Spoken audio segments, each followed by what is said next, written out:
नमस्कार। मैं डॉक्टर श्वेता भारती, इतिहास विभाग, एबीएम कॉलेज गोलमुरी, जमशेदपुर, आपका इस वीडियो में स्वागत करती हूँ। आज सेमेस्टर 5 के बच्चों के लिए कोर्स 12 का पेपर मैं आप लोगों के समक्ष लेकर आई हूँ। इस पेपर में आज मैं औपनिवेशिक राजनीति का रेलवे पर क्या प्रभाव पड़ा, इस बात की चर्चा, इस विषय की चर्चा आज मैं इस क्लास में करूँगी। तो आज का हमारा टॉपिक है औपनिवेशिक राजनीति का रेलवे पर प्रभाव। भारत में जब रेलवे की स्थापना हुई, उसी समय झारखंड में भी रेलवे की स्थापना का इतिहास है। 1801 उसी समय के लगभग झारखंड में रेल मार्ग का इतिहास भारत के रेल मार्ग के समकालीन है। 1851 ईस्वी में पूर्वी रेलवे की लूप लाइन खोली गई थी। इसी वर्ष एक दूसरी शाखा को विस्तृत कर बराकर तक ले जाया गया था, जो संथाल परगना के पश्चिमी भाग से गुजरती थी। इसके बाद इस शताब्दी के अंत तक हावड़ा नागपुर लाइन सिंहभूम होकर निर्मित की गई। 20वीं शताब्दी में 4 प्रमुख लाइन पठारी भूभाग से होकर निकाली गई। अभी भी झारखंड के कई जिले रेल सुविधा से वंचित हैं। दक्षिण पूर्वी और पूर्वी रेलवे की शाखाएं झारखंड से होकर गुजरती हैं। उनमें चांडिल, मूरी, बरकाकाना आदि दक्षिण पूर्वी रेलवे और पाटन, डाल्टनगंज पूर्वी रेलवे की शाखाएं हैं। छोटा नागपुर पहाड़ी क्षेत्र को पूर्वी रेलवे देश के अन्य भागों से जोड़ता है, लेकिन इस रेलवे की स्थापना से पूर्व अगर हम इतिहास का आकलन करें तो हम काफ़ी कुछ अंतर पाते हैं।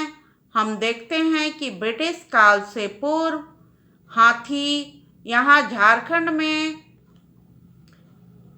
हाथी, घोड़े, बैल, पालकी, डोली, घोड़ा गाड़ी और बैलगाड़ी का प्रयोग माल ढोने या सवारियों के रूप में होता था।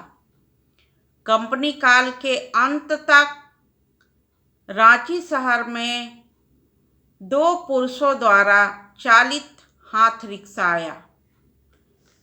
रांची से बुंडू, खूंटी, तमार तक यही गाड़ी चलती थी। रांची से पुरुलिया तक 114 किलोमीटर की दूरी 20 घंटों में तय की जाती थी। साइकिल का उस समय अच्छा खासा प्रचलन था। लंबी सफ़र के लिए भी बसें चलती थी। बसों की शुरुआत उस समय हो चुकी थी। झारखंड में रेलवे लाइन के कम होने के कारण लॉरियां अधिक चलती थी। कहीं कहीं रेलगाड़ियों की प्रतिद्वंदिता में भी लॉरियां चलाई जाती थी। रांची तथा हजारीबाग के बीच पहली बस 1920 ईस्वी में चली। 82 किलोमीटर की दूरी 6 घंटों में तय होती थी। 1930 ईस्वी के बाद झारखंड में मोटर और ट्रकों का चलना प्रारंभ हो गया। 19वीं सदी के उत्तरार्ध में देश के अन्य भागों की तरह झारखंड में भी रेलवे लाइन बिछने लगी। धनबाद क्षेत्र की लाइनें सबसे पहले बिछी। प्रशासकीय आवश्यकताओं, फौजों के आवागमन, व्यावसायिक लाभ तथा कुछ लोक कल्याण की दृष्टि से रेलवे का निर्माण हुआ। 1987 से 1900 ईस्वी में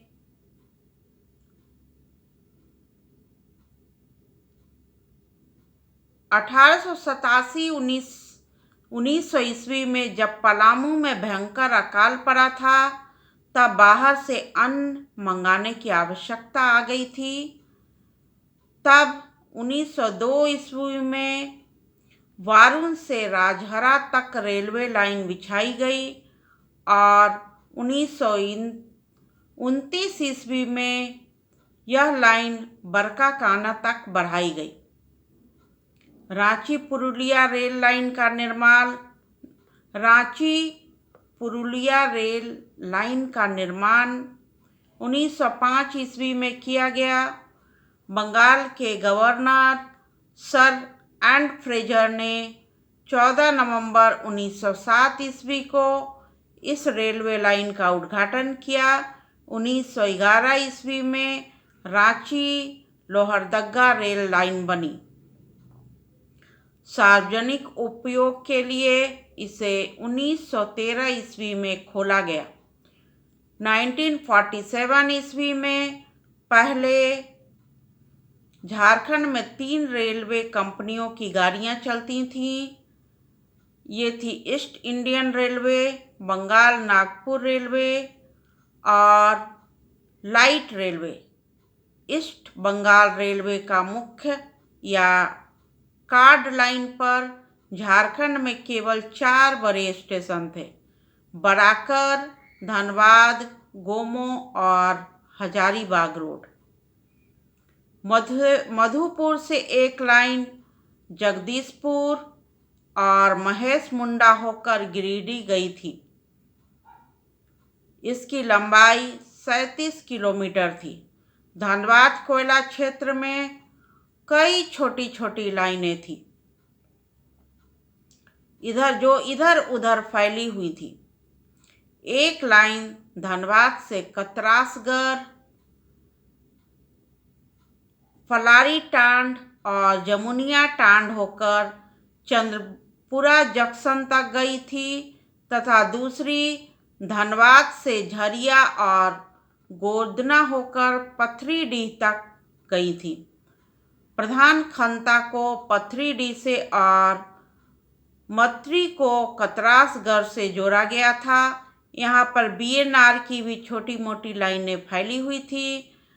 ग्रैंड कार्ड लाइन के गोमो जंक्शन से बरकाकाना लूप लाइन चंद्रपुरा, बरकाकाना लातेहार, डाल्टनगंज तथा गढ़वा रोड होती हुई पलामू की सीमा पार कर सोन ईस्ट बैंक तक ये लाइनें चली गई थी। बंगाल नागपुर रेलवे की झारखंड में पुरुलिया से रांची और रांची से लोहरदगा जाने वाली लाइन सबसे छोटी थी। शेष लाइनें बड़ी थी। हावड़ा से जो लाइन बम्बई जाती थी वह सिंहभूम के चकुलिया स्टेशन के निकट झारखंड में प्रवेश करती थी और सरायकेला के पास झारखंड से बाहर हो जाती थी। यह दूरी प्राय 190 किलोमीटर की थी। जमशेदपुर से एक लाइन दक्षिण की ओर बादम पहाड़ तक गई थी। आरंभ में यह 38 किलोमीटर तक झारखंड के अंदर थी। इसमें प्रमुख स्टेशन हल्दी पोखर था। खरसावा से भी एक लाइन दक्षिण की ओर गुआ तक गई थी। इसकी लंबाई 100 किलोमीटर थी। इस लाइन पर चाईबासा, झींकपानी, नोआमुंडी तथा बड़ा जामदा प्रमुख स्टेशन थे। आसनसोल से दक्षिण पश्चिम की ओर आने वाली रेलवे लाइन मधुकुंडा के पास झारखंड में प्रवेश कर आद्रा, पुरुलिया और चांडिल होकर सिनी जंक्शन में बम्बई जाने वाली लाइन में जुड़ जाती थी। इसकी लंबाई 140 किलोमीटर थी। इस लाइन पर पुरुलिया, चांडिल और सिनी प्रमुख स्टेशन थे। चांडिल से एक लाइन जमशेदपुर गई थी। खड़गपुर से उत्तर पश्चिम की ओर जाने वाली रेलवे लाइन इंद्रविल के पास झारखंड में प्रवेश कर गोमो तक गई थी। इसकी लंबाई 84 किलोमीटर थी। यह लाइन कोयला खानों के कारण खुली थी। चांडिल से एक लाइन उत्तर की ओर और मुरी जंक्शन होकर बरकाकाना तक गई थी। इसकी लंबाई 112 किलोमीटर थी। इस लाइन पर दुलमी, इचाडी, मुरी, रामगढ़ कांट तथा बरकाकाना प्रमुख स्टेशन थे।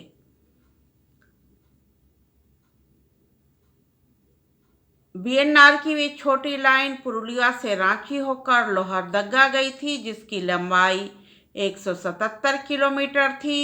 इस लाइन पर चास रोड, झालदा, सिल्ली, नामकुम, रांची, इटली और लोहरदगा आदि प्रमुख स्टेशन थे।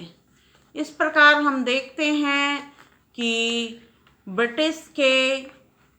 ब्रिटिशों के झारखंड में प्रवेश के बाद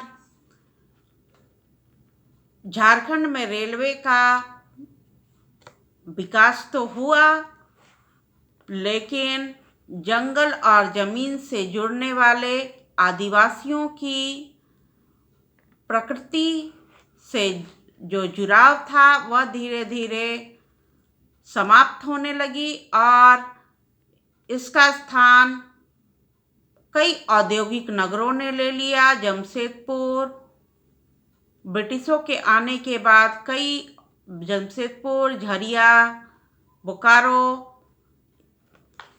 इत्यादि डाल्टनगंज इत्यादि कई औद्योगिक नगरों की स्थापना हो गई और धीरे धीरे आदिवासी जो प्रकृति से जुड़े हुए थे वो